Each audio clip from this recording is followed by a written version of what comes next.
ગીતાબેન મકવાણા બન્યા છે વડોદરા શહેરના 31મા મેયર। વડોદરા મહાનગરપાલિકાના નવા હોદ્દેદારોના નામની સત્તાવાર જાહેરાત કરવામાં આવી।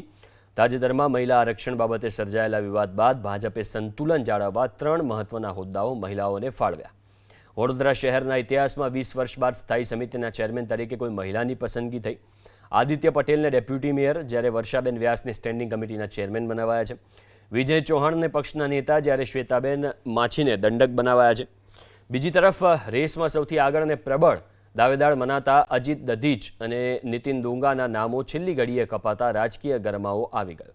જવાબદારી આજે સાર્થક કરી છે। મને જે વડોદરા મહાનગરપાલિકાના ચેરમેન તરીકે જે જવાબદારી મળી છે, ભાઈશ્રી હમણાં જ કીધું કે પડકાર સ્વરૂપે ઘણા બધા કામો હોય છે, પણ હંમેશા જ્યારે સંગઠન અને બધા જ કોર્પોરેટર સાથે મળીને, સાથે હું પ્રેસ મીડિયાને પણ આહવાન કરી રહી છું, જ્યાં છે આપણને દરેકના સાથ સહકારથી જેટલું બને એટલું વડોદરા શહેરને પ્રાયોરિટી મુજબ જે કામ કરવાનું થાય એના માટે હું કટિબદ્ધતા કરી રહી છું।